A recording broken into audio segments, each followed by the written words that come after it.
Check up کرائیں تاکہ ہم اس بات کا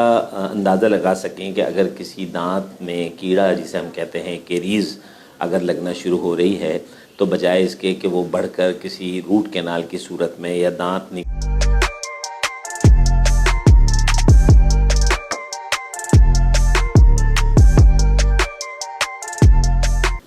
السلام علیکم، میں doctor Muhammad claim Khan as a dental surgeon Pakistan haemophilia society کے ساتھ گزشتہ 15 سال سے کام کر رہا ہوں، اور ہم یہاں کے جو پیشنٹس ہیں ان کو ظاہر ہے کہ نہ صرف منہ کے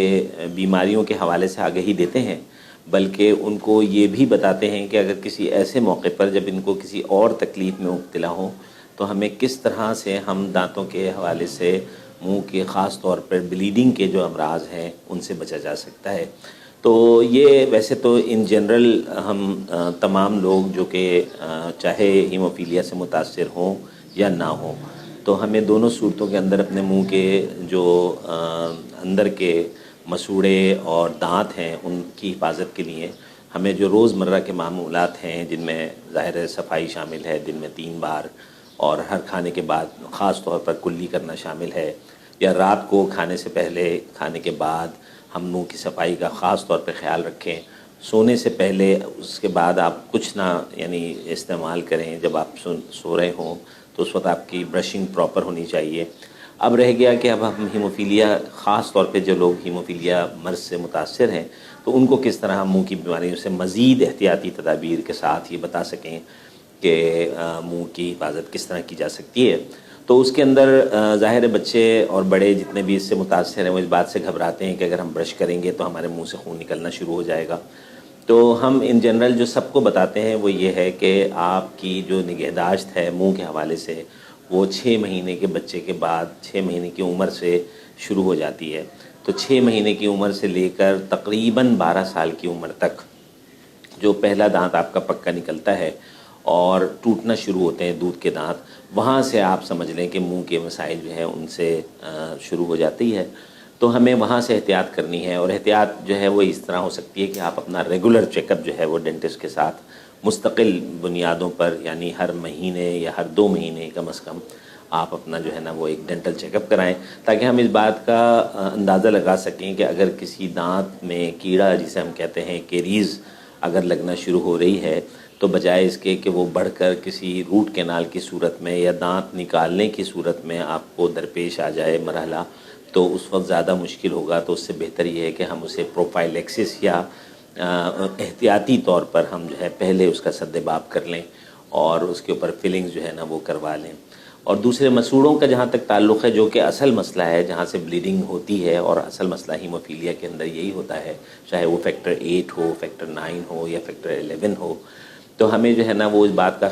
خاص طور پہ خیال رکھنا پڑتا ہے کہ مسوڑوں کی صفائی جو ہے نا وہ کس طرح کی جائے۔ تو مسوڑوں کی صفائی کے لیے بہت ضروری ہے کہ جب بھی آپ کو فیکٹر لگے تو آپ خاص طور پر اس میں ایک اینٹی بائیوٹک کور پروفائلیکسس احتیاطی طور پر 1 دن پہلے لے لیں،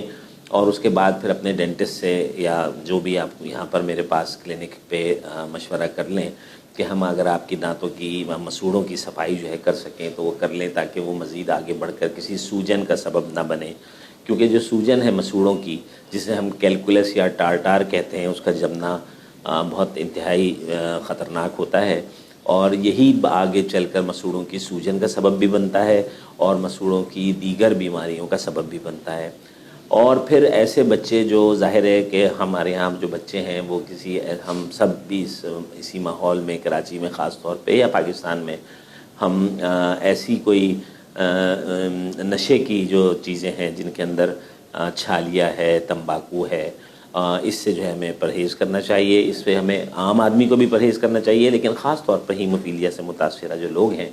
ان کو اس بات کا بہت دھیان رکھنا چاہیے، کیونکہ یہ مسوڑوں کی بیماری کا سبب بنتے ہیں، اور نہ صرف سبب بنتے ہیں بلکہ منہ کا جو کم کھلنا ہے جسے ہم کرسمس کہتے ہیں، یا منہ جس میں کھول نہیں پاتے بچے، تو ہمارے پاس ایسے بھی ہیموفیلیا کے پیشنٹس ہیں جو کہ نہ صرف بیچارے ہیموفیلیا سے متاثر تھے لیکن وہ تمباکو وغیرہ اور پان کا استعمال اور اس طرح چھالیہ کا استعمال کرتے رہے، تو اس سے ان کا جو ہے نا وہ یہ والی بیماری ہم اسے OSF کے نام سے جانتے ہیں، اورل سب میوکس فائبروسس ہم اسے کہتے ہیں،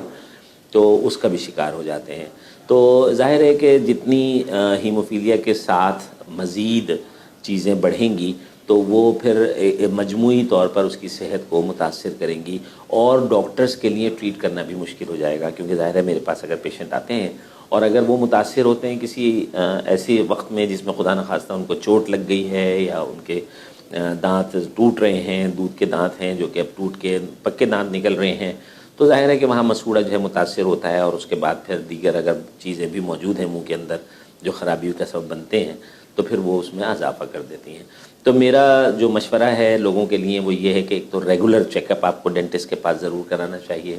دودھ کے دانتوں کے ٹوٹنے کا عمل جو ہے وہ 6 سال سے 12 سال کی عمر تک ہوتا ہے، جس کے اندر یقیناً آپ کو ہر صورت میں ڈاکٹر سے رابطہ کرنا چاہیے تاکہ وہ ایسے دانت جو کہ خراب ہو رہے ہوں یا ٹوٹنے والے ہوں، اگر وہ بچائے جا سکتے ہیں تو ان کو بچایا جائے۔ تو میں انشاءاللہ اس بات کی کوشش بھی کرتا ہوں، اور آپ سب لوگوں کو اس بات کا ایک وہ بھی مشورہ بھی دوں گا کہ آپ صرف ضرورت اس بات کی ہے کہ ریگولر چیک اپ آپ کا ہوتا رہے، اور چاہے آپ کو دانتوں کی کوئی تکلیف ہے یا نہیں ہے لیکن آپ ایک ڈینٹسٹ سے مشورہ ضرور کرتے رہیں، تاکہ کوئی انفورسین یا ناگہانی کی صورت میں کوئی ایسے موقع پر آپ کو جب خدا نخواستہ کسی اور ایونٹ میں آپ بلیڈنگ متاثر ہوں تو اس وقت آپ کو منہ کی تکلیف بھی نہ شروع ہو جائے۔ تو انشاءاللہ اس